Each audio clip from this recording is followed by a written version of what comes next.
Okay guys, so if you watched my video going over the leaks for this week's chapter, which by the way, that video blew up even more than the video I did on chapter 317's leaks did, so really I want to take the time to thank all of you who took the time to sit down and watch that. But yeah, if you saw that video or any of the other videos going over the leaks, then you already knew that this chapter was going to have a heavy focus on Sekke, and seeing some real major character development from him, which I'm still shocked that we're getting it this late in the game. But yeah, even though I knew going in that he was going to have a heavy focus in this chapter, I didn't expect him to end up being the main character, basically, from the chapter. I mean, yeah, we get some focus on Mimosa and Yuno in this chapter, but we spend a lot of the time looking at things from Sekke's perspective, which really has me wondering, alright, why Sabata suddenly giving him so much screen time this late in the game? Anyway, the chapter opens up again giving us Sekke's side of things, and we just see that he's still in the same position that we've seen him in the past few chapters, watching things go down, and he's pretty much just assuming that they're all gonna die. And then we cut over to where the last chapter left off with Yuno saving Asta, which only ends up pissing off Clover even more. He goes in to try to attack Yuno, and then Yuno just teleports Mimosa and Asta over to where Sekke is, and he goes in to try to slash at Clover from behind, which even though he does actually end up hitting him, it doesn't do anything. Like, it doesn't even leave a scratch, and we can assume at this point that Yuno is using his Spirit Dive Saint Stage, which he would know going into this fight is the only thing he has that will be capable of doing any permanent damage to Lucifer, a high tier devil. And basically what it comes down to is Lucifer is just way too powerful. Like seriously, there's such a huge difference in power between the two of them that even with the power that should give Yuno the advantage in this fight, he still can't do anything. And this is only Lucifer at 50%. And if he's this far ahead of everyone power-wise right now, just imagine how this fight would have went if he was fully manifested. Literally everyone would already be dead. Like seriously, the best comparison I can come up with for Lucifer right now is that he's basically Madara. And I'm not just talking about the Madara that fought the 5 Kages and massacred the entire ninja army. I mean Madara after he merged with the 10 Tails. To me, that's how powerful he seems right now. And once he gets to 100%, we are going to have a Kaguya level threat that as they stand now, without any last minute BS power-ups coming to them, none of these characters, not Asta, not Yuno, not Noelle, none of them stand any chance against. And then Mereoleona jumps back in and attacks Lucifer, which by the way, you gotta hand it to her. Even though all the other captains are down for the count, she's still back up in this fight, and this just shows that Mereoleona probably is the most powerful character out of all the captains combined. I mean, the only person I would definitely think that could probably contend with her is possibly Yami, but even then I don't think Yami's standing a chance against her.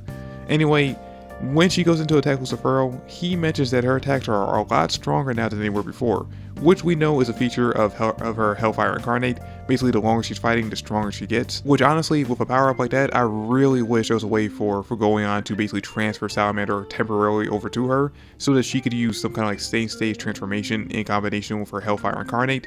Because just imagine how epic that fight would be if at some point Hellfire Incarnate actually lasts long enough for her to get as strong as Lucifer, at least where he's at currently right now, 50%, and with Saint Stage being able to actually damage him, the fight between these two characters would be epic as hell. Anyway, her and Yuno decide to tag team Lucifer, and then we cut over to Sekke, Asta, and Mimosa, and Sekke wants basically the three of them to run away, while Yuno and Mereoleona has him distracted, and even though Mimosa tells him to shut up and actually let her focus on healing Asta, she actually does agree with him that that's actually their best option right now, to run away. But she won't do it because she knows that Asta wouldn't want her to.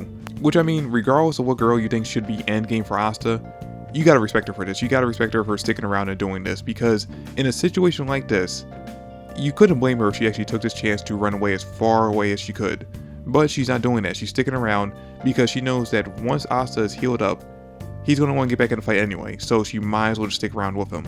And then we get a quick flashback from Sekke, starting with, I guess, him leaving his hometown to go take the Magic Knight exams. They don't really make it clear with his flashbacks in this chapter, but basically we start off with that, and then him meeting Asta for the first time and basically going forward from their first meeting and blaming him for pretty much everything that goes wrong in his life from that point on. And then we end the flashback with the two of them meeting up right before, I guess, the beginning of the Royal Knight Selection exam. That's the way I'm thinking, or where I'm thinking this is taking place because of the way Sekke's designed. He doesn't have like his mustache and goatee right here. But anyway, basically during this part of the flashback, we actually see Asta kind of praising Sekke for being involved in the tournament, saying that, hey, if you're here, this means you must have gotten a lot stronger. Which I think is kind of just showing that Sekke in this moment, or starting from that moment, kind of started to feel bad about the way he treated Asta, the way he looked at him, because even though Asta has been nothing but nice to him, Sekke's been kind of a dick and an ass to him this entire time, and I think he actually does feel a little bit bad about that. And then while Mimosa's healing Asta, her spell breaks due to a lack of mana, which honestly does make sense considering all the healing she's been doing since she got to the Spade Kingdom.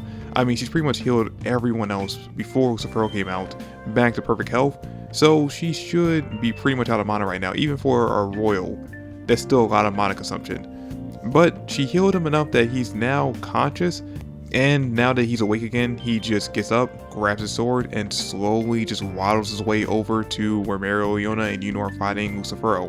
And both Mimosa and Sekke try to stop Asta from going there, but they both end up realizing that no matter what they say, he's going to jump back in no matter what.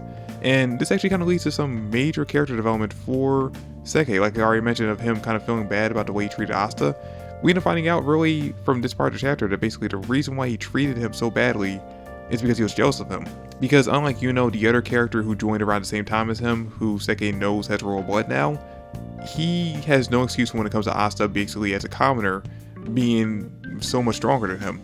It just comes down to that he didn't work anywhere near as hard as Asta did to get stronger, and now in this moment where he sees Asta, even though he's so heavily damaged, still wanting to get involved in this fight, he's really starting to regret his decisions of not trying to get stronger like he did. And then the chapter ends with the most raw image of Asta I've ever seen, of him telling Yuno, "I'm on my way." So yeah, guys, that's where the chapter ends, and it has me extremely hyped up for what's going to be happening in chapter 322, because like sure, alright, Asta is back up now, right? But he is in no way, shape, or form in any condition to get involved in this fight. Hell, at the end of the chapter, it seems like he can barely walk, let alone lift his sword. So it's hard to imagine him being able to do much to help out. Although, that being said, one thing Asta's done time and time again throughout the series is do what his captain taught him and push himself past his limits in order to defeat an opponent that is way stronger than him. And we honestly don't know if he actually has any more of his Devil Union time left, and if he does, then he doesn't really need to get too involved in the fight. All he has to do is just sit around and wait for the perfect moment to get one styled attack in, and hope he doesn't miss. Which, with Yuno's star magic being able to teleport him wherever he needs to be, and with Mereoleona distracting Lucifer, that actually might end up being easier than we think. Not to mention, I still think that Noelle is going to get involved in this fight before it ends, so that is one more heavy hitter to support him. Now, even with how badass Asta was at the end of the chapter by getting back up in his condition, what I really still found interesting about this chapter was all the importance that Sekke had in it. Because I honestly think that all the screen time that Tabata is giving him is either setting up for him to be doing something to help out in this fight before it ends, or setting up some major changes to his character in the near future where he's actually going to work hard to get stronger, which might end up leading to him in a future arc if we do see more arcs after this, possibly getting his own solo fight, or at the very least having the same kind of role that Longris did in this arc where he's supporting a character during their major fight. But anyway guys, that's it for the chapter. Let me know down below what you guys thought about it and what I had to say about it.